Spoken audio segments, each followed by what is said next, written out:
Kamala Harris family exposed as violent plantation slave owners. While Democratic 2020 hopeful Senator Kamala Harris, Democrat California, is making calls for some form of reparations for slavery, her father has revealed that their family has a history of violent slave owners. While speaking during an interview recently, Harris told the host that the government should issue reparations for Black Americans after agreeing with the suggestion that they were necessary to address past discrimination. The California Democrat later affirmed that support in a statement to the New York Times. "We have to be honest that people in this country do not start from the same place or have access to the same opportunities," she said in an interview with The Breakfast Club. Harris continued, "Well look, I think that we have got to address that again. It's back to the inequities. Look, America has a history of 200 years of slavery. We had Jim Crow. We had legal segregation in America for a very long time. The Voting Rights Act was only strong for 50 years and then they wiped it out with this United States Supreme Court in the Shelby decision, to the point that 22 states immediately thereafter put in place laws that one court found were crafted with surgical precision to have black people not be able to vote. So we've got to recognize, back to that earlier point, people aren't starting out on the same base, in terms of their ability to succeed, and so we have got to recognize that and give people a lift up. And, there are a number of ways to do it. Part of my initiative again around the Lift Act is that same point, you lifting people up who are making less than $100,000 a year. What I want to do about rent is the same thing. What we need to do around education and understanding disparities, what we need to do around HBCUs. But we have a history of racism in America. Harris doesn't owe anyone in America, but does she have some mea culpas to make in Jamaica?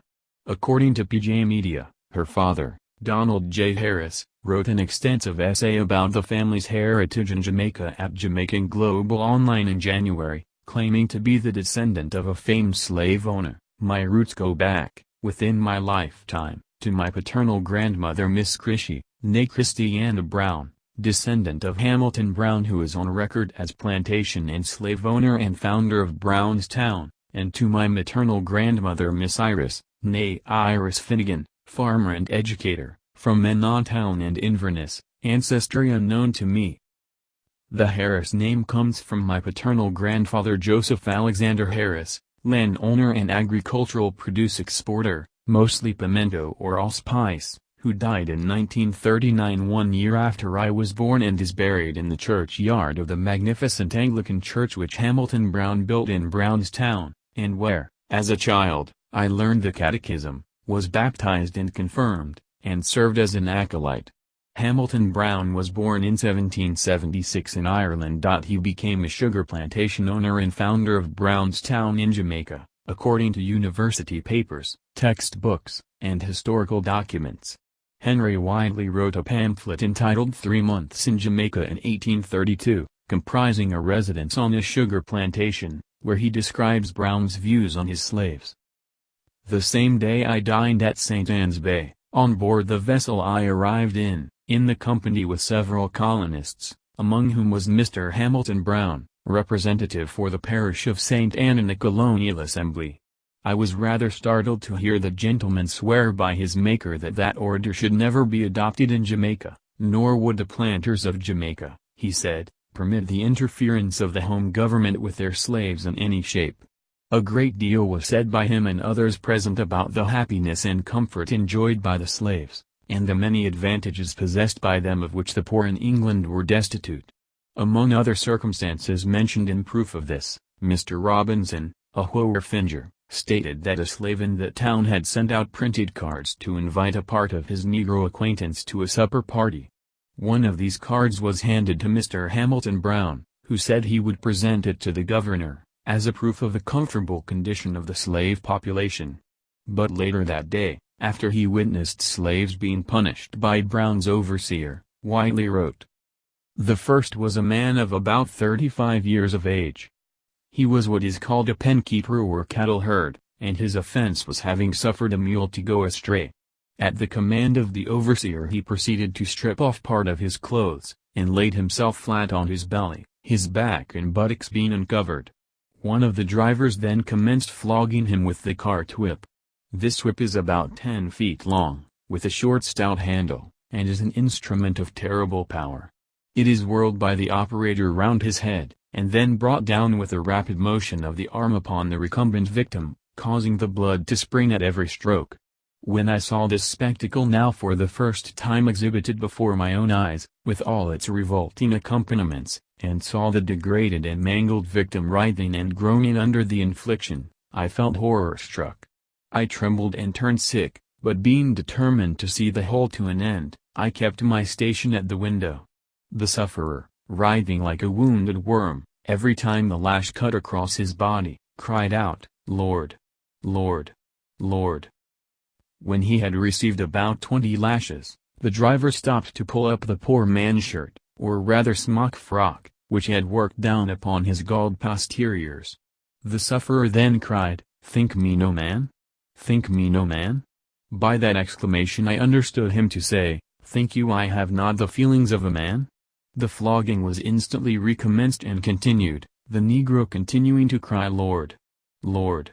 Lord!" till 39 lashes had been inflicted. When the man rose up from the ground, I perceived the blood oozing out from the lacerated and, illegible, parts where he had been flogged, and he appeared greatly exhausted. But he was instantly ordered off to his usual occupatio. Whiteley's account goes on, describing one victim after the next, including women and young boys. It is truly sickening to read. Brown didn't stop after the Jamaican slaves were freed. He attempted to make the Irish work on his plantation but failed when he was accused of trying to enslave more people.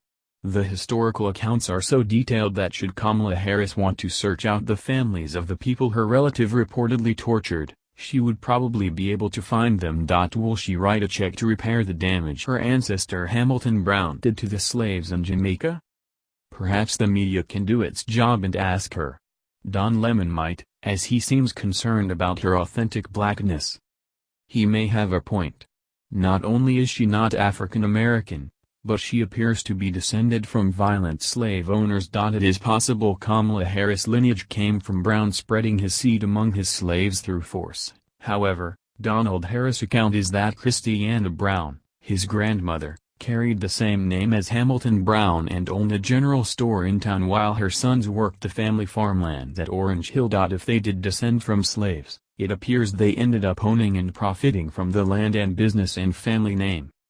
By the left's standards, that would make Harris culpable for the suffering of the slaves who worked at Plantation under Brown. It's a ridiculous supposition, of course, to hold anyone responsible for the actions of distant relatives hundreds of years ago. If we travel far enough back, most of us are likely related to slave owners at some point in history, since selling people into slavery has always been a part of the human story across the globe. But since Harris has decided to embrace reparation theology, shouldn't she lead by example?